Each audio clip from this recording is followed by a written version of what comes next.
told you that every day you've been in school for your entire life, you've actually been playing a game and haven't realized it? Well, the fact of the matter is you have, and that's what we're going to talk about today.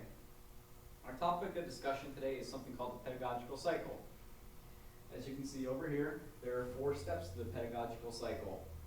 There's structure, question, respond, and react. Each of these has their own importance to both the teacher and student in the classroom, as well as their own challenges for everyone. So that's what we're going to talk about today, how you can use this tool in your classroom. Number 1 would be structure. This is used at the beginning of a lesson and really sets the stage for learning and sets the stage for the rest of your day. There really boils down to key elements and goals that you want to achieve during this area and things you want students to know before they move on to the actual lesson. One of these things is you want students to know the objectives of the lesson. Students like to know why they're learning it, why it's important, and how they can use it. Obviously, the more they know this, the more inclined they will be to listen to the lesson, and that ultimately makes a more effective teaching day. Number 2 would be review. You want to review any information that you've taught in the past, help students recall and use that material in the current lesson somehow. The students feel better when they see that something they learned in the past relates to something they're learning in the current and could ultimately lead to learning something about it in the future. Number 3 would be motivate. Simply put, you need to be able to motivate your students as a teacher. Not everyone wants to learn when they're there. Some kids want to doodle their notebook or stare off into space. You can't let that happen. Whatever trick you need to use to motivate students, whether it's seeming exuberant yourself, seeming excited about teaching the lesson, or tell them something's going to happen at the end of the lesson, that they'll get a reward or something. Whatever you need to use in your classroom, you need to do that to motivate students to be successful. Number 4 would be transition. You want to provide seamless transition from one lesson to the next. You don't want to make it seem like you learned something yesterday, you completely stopped and forgot about it today, and are going to learn something new. You want to use things you've learned in that lesson and relate them into this lesson so students see there's some cohesiveness there. Number 5 would be examples. You want students to have examples of whatever you're going to teach them. This helps them formulate thoughts and ideas in their own head and give an idea of what they think you're talking about. Then if during the lesson something comes up that they don't think fits into their example, they can raise their hand and ask questions, and you can clarify it for them. This helps everybody in the class learn. Number 6 would be directions. Young children, especially in elementary school, all need directions. They need guidance, they need clarity, they need structure. By providing that with them, they'll be more likely to know what they need to accomplish, what their expectations are, and ultimately it'll lead to a better lesson and more understanding by the students. Number 7 is closure. Closure just simply relates to summing up what you taught throughout the entire structure portion of the cycle. It gives a brief summary of any facts you may have given them, the ideas, their objectives, etc. This ultimately leads right into the questioning section, the second part of the cycle. Obviously, questions are important for teachers to ask students to make sure they understand the material. One of the issues relating to questions is making sure that all students have access to the questioning in the room. Unfortunately, research has shown that boys are more likely to be called upon during a teaching session, and that white students are more likely to answer questions during a teaching session as well. Now, there's numerous explanations for this, from boys being just more rambunctious and shouting out answers, to teachers having personal preferences to certain groups of students, or having higher or lower expectations for certain groups of students. Whatever the reason is, you need to try to avoid this at all costs in your classroom. And one of the best ways you can do this is by enforcing the rules in your classroom. At the beginning of the year, you need to say, if I ask a question and you don't raise your hand, I'm not going to acknowledge your answer. Now, a lot of teachers do say this at the beginning of the year, but then they get caught up in their lessons and they don't follow their rules, they don't stick to them. And then this creates an unequal balance of people answering questions. So you just need to try to enforce your rules. Also, when asking questions, group work can be really effective. There's really two types of group work you can use. The first is called pair and share, where you put two students together, have them think about a question, let them formulate an answer and a response, and then have them present that to the entire class. You can then in turn have the class ask them questions or just have a class discussion based upon what those two students came up with. Secondly, you can have the traditional group, 4 to 5 students, ask them a question, let them think about it as a group, and get back together as a class and have a class discussion. Both of these can be really effective. They make students feel more involved in the learning process, so every teacher should use these group work scenarios in their class at some point. This leads us to something called Bloom's taxonomy, which simply is ranking the effectiveness of questions. There's 2 types of questions according to Bloom's taxonomy. First is a low order question. This is simply a question where you're asking a student to recall facts or ideas that they already know. The second would be high order questions, which is asking them to think beyond facts and maybe analyze something that they don't know, that isn't a fact, that might be abstract, and this causes them to think a lot more. So a good example of these questions would be a poem. For a low order question, you would ask, what happened during this poem?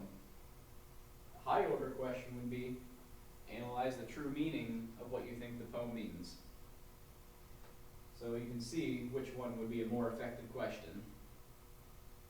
And obviously, to use each type of these questions, a low order question would be used when you're just introducing a lesson, and a high order question would be used when you finish the lesson and want students to recall what they learned and think beyond the book or the lesson or whatever you're teaching. This leads us to step number 3, which is respond.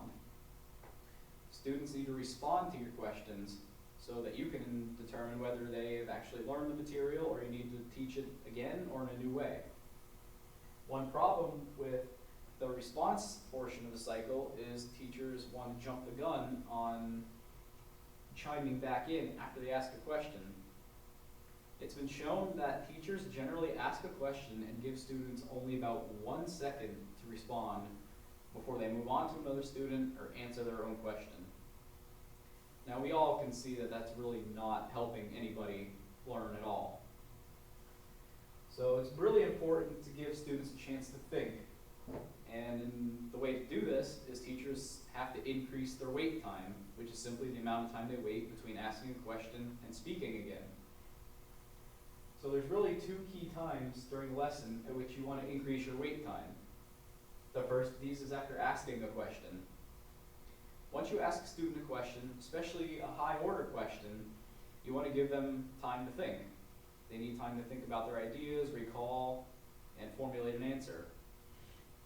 The second of these would be after a student responds. You need to give yourself as a teacher time to think about what you want to say and how you're going to relate your answer to the students so that they understand what you're talking about. Now for each of these times for increasing wait time, it's recommended that you give 3 to 5 seconds between the end of each item. So the reason you want to give 3 to 5 seconds after asking a student a question is so they can think. Obviously, after a student responds, you want to give yourself time to think. It's just simple. We need to have time to formulate thoughts, organize them, and be able to have an intelligent discussion. And giving people 2 to 4 more seconds than you usually would really improves that. And this really improves positive results in student-teacher behavior. Students tend to participate more, have less behavior problems, while teachers usually have better responses, more clear and logical responses, and are better able to relate to students. So all around, you just have to keep in mind, whatever way you do it, you need to increase your wait time. Some teachers have actually told me that they put their hands behind their back and count to 3 or 4, whatever time they choose, just so that they won't talk.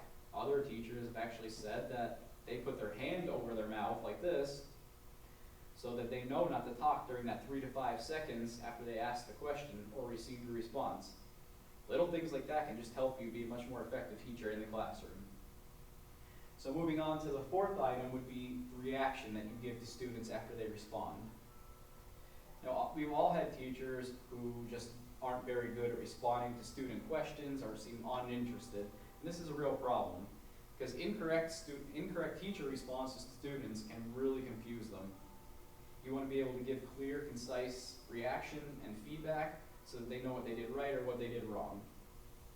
So there's really 4 types of teacher reactions that we can fall into here. Number 1 would be praise. This is simply just saying, oh, great job, excellent job, way to go. And the second one would be acceptance. This is the most problematic one out of everything on this list. This is simply responding by saying or okay or whatever. This is something you don't want to do. This would really confuse a student. They might think that they answered correctly when they gave an incorrect response, or just anything along those lines. It doesn't benefit the student or the class. Number 3 would be remediation. This would be saying something like, oh, good answer, but you're missing a key point. Is there anything else that you want to add?